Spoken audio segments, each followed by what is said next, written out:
இங்க ஒரு பயங்கரமான ஜெயில வித்தியாசமான ஒரு ரூல் இருக்கும். என்னன்னா அந்த ஜெயில இருந்த ஒரு ஜெயிலரை யாரு ஃபைட் பண்ணி ஜெயிக்கிறாங்களோ அவங்கள உடனே ரிலீஸ் பண்ணிடுவாங்க. ஆனா தோத்துட்டா லைஃப் டைம் ஜெயிலுக்குள்ளேயே தான் கடந்து சாகணும். அந்த ஜெயிலரோட ஃபைட்டிங் ஸ்கில்ஸ் வேற லெவல்ல இருக்கும்.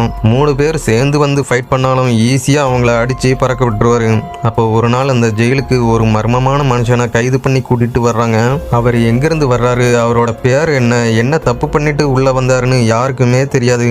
அவர் அந்த ஜெயிலுக்குள்ள வந்து பல நாள் ஆச்சு. ஆனா சாப்பிடவும் மாட்டாரு, தண்ணியும் குடிக்க மாட்டாரு. அதை பார்த்து ஒரு சக கைதி அவர்கிட்ட எப்படி சாப்பிடாமலையும் தண்ணி குடிக்காமலையும் இன்னும் உயிரோட இருக்கீங்கன்னு கேட்கிறான். அதுக்கு அவரு அமைதியா நான் சூரியன்ல இருந்து வரும் சக்தியை வாங்கி உயிர் வாழ்றேன்னு சொல்றாரு. அவர் டெய்லி கடுமையா பிராக்டிஸ் பண்ண ஆரம்பிக்கிறாரு. அவர் கூட வெள்ள முடியோட ஒரு வயசானவரும் ஜெயிலுக்குள்ள இருக்காரு.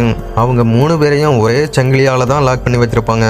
இதனால அந்த வயசானவரோட ரைட் ஹேண்ட் பயங்கரமா வலிக்க ஆரம்பிக்குது. இப்படியே நீங்க சங்கிலியை பிடிச்சு இழுத்துட்டு இருந்தீங்கன்னா நான் சீக்கிரம் சொர்க்கத்துக்கு போயிருவேன்னு கெஞ்சுறாரு. ஆனா அந்த மாஸ்டர் விடுறதா இல்ல. அவர் பண்ற பிராக்டிஸ்ல சுவரே லைட்டா கிராக் விழ ஆரம்பிச்சுட்டு அவங்க கூட இருந்த மாஸ்க் போட்டிருந்த இன்னொரு கைதி அதை பார்த்து பயங்கர ஆச்சரியப்படுறான். அவனும் அவர்கிட்ட மார்ஷியல் ஆர்ட்ஸ் கத்துக்க ஆரம்பிக்கிறான். அப்படியே 2 வருஷம் போயிருது.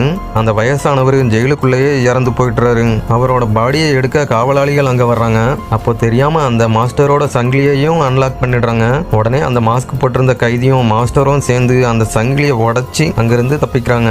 அதை பார்த்த ஜெயிலர் இங்கிருந்து 500 வருஷமா எந்த கைதியும் என்ன தாண்டி தப்பிச்சதில்ல, ஒழுங்கா உள்ள போயிருங்கன்னு சொல்றான். ஆனா அவங்க 2 பேரும் அதை கேட்காம வேகமா ஓடி அங்க இருந்த எல்லா ஜெயிலையும் ஓபன் பண்ணி கைதிகளை ரிலீஸ் பண்ணி விடுறாங்க.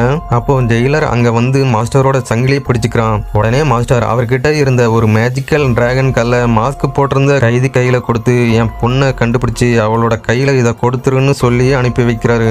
அவனும் சரின்னு சொல்லிட்டு வேகமா அந்த ஜெயில இருந்து தப்பிச்சிடுறான். ஜெயிலர் மாஸ்டரை பார்த்து நீ தான் என்னோட ட்ரூ அப்போனன்ட், முடிஞ்சா என்ன ஜெயிச்சு பாருன்னு சவால் விடுறான். உடனே மாஸ்டர் பயங்கரமா அவன் கூட ஃபைட் பண்றாரு. ஒரு சில அடிகள் வாங்கினதுக்கு அப்புறம் அந்த ஜெயிலர் நீ உண்மையிலேயே ஸ்ட்ராங்கானவதான்னு ஒத்துக்கிறாரு. ஆனா கடைசியா மாஸ்டரை அவங்க எல்லாரும் சேர்ந்து பிடிச்சு மறுபடியும் ஜெயில அடைச்சிடுறாங்க.